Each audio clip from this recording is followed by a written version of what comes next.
mo sekolong e fele ka se gone go tlisa di-fees tse di setseng. Nke ke nkale le ono re kanjana. Noma yini? Noma yini fries. Bona o shela msadi wa ka mo ntlong ya ka le gore ke a ipatala. Sona na re tla ntse re ke tseng.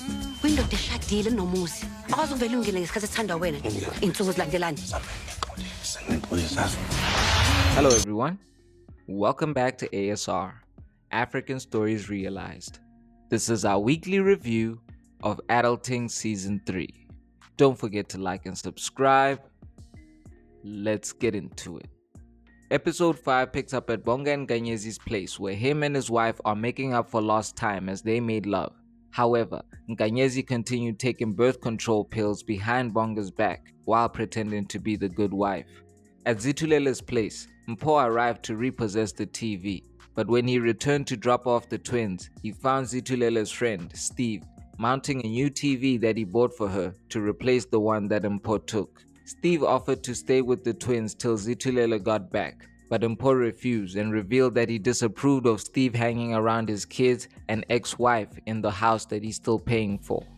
Meanwhile, Eric returned to his former workplace to claim the remainder of his salary, but because he hadn't been working there long enough, they could only compensate him with 1,500 rands, which Eric disapproved of before attacking his former manager for making fun of his situation.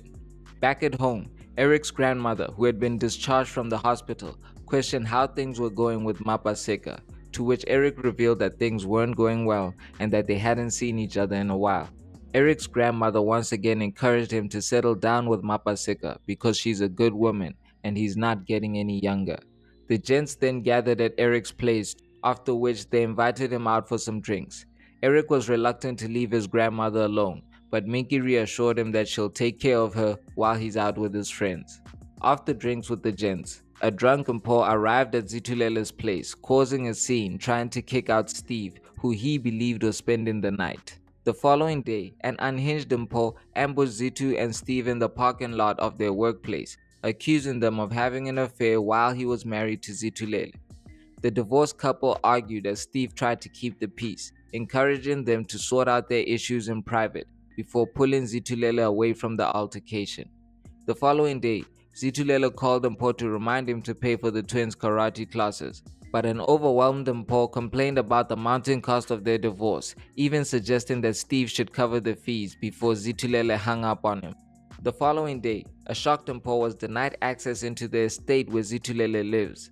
The security guard revealed that Zitulele reported his recent harassment to the supervisor, and he was not allowed in without her permission. Meanwhile, Bonga, who had a curfew, returned home late to an angry wife who scolded him for constantly coming home late and not answering his phone when she called. Nkanyezi forgave him and invited him for a dinner gala to celebrate her promotion. A drunk Bonga agreed to go with Nkanyezi, but the following day, with Nkanyezi all dressed up for the gala, Bonga was nowhere to be seen. She called Bonga, who had completely forgotten about the gala and was at work drinking on site with his employees, leaving a disappointed Nkanyezi to attend the gala alone. Bonga returned home to find that Nkanyezi hadn't gotten back from the gala, and when he called about her whereabouts, she revealed that she took a trip to Limpopo with her friends. Bonga was not happy, with the couple arguing over the phone and Nkanyezi scolding him for behaving like a bachelor even though he's married. However, when Nkanyezi returned home, the couple embraced each other without saying a word. Meanwhile, Eric tried to apply for a loan, but they couldn't help him because he's never had a bank account and therefore didn't have a credit score. Desperate for money, Tiki Tiki returned to his old mentor, requesting any job available on the street. At Vuyani's club, he hosted a huge party for an influencer named Chili Bay, who coincidentally was also being funded by her very own MEC, or her male version of Beth, as Vuyani put it. Mpho then encouraged Vuyani to make a move on Chili Bay, who revealed her MEC boyfriend will be going home to his wife and kids, whereas she doesn't have any company. Vuyani invited himself over to her place, and the episode ends with the two hooking up.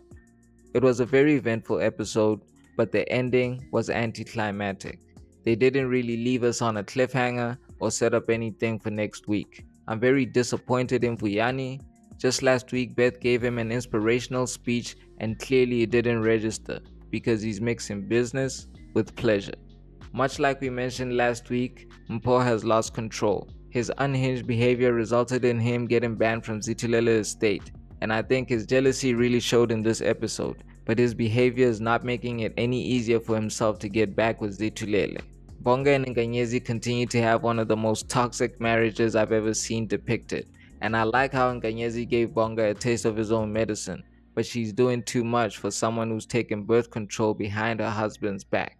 It won't end well for her. In fact, there were moments in the episode I was worried that Bonga would find the pills, and I don't think it'll be long until he does. Eric and Minky appear to be back together. However, like we mentioned last week, his character development has been undermined. He's come a long way since season 1 Tiki Tiki, and there's reasons he left the criminal life behind, so it's disappointing to see him go back so willingly. I think this was the most engaging episode of the season so far. Mpho and Zitulele were once again the MVPs, but we're almost at the halfway point, so I expect the season to get better as the show comes to an end. Adulting Season 3 is streaming on Showmax every Saturday, and we'll be back next week with another review.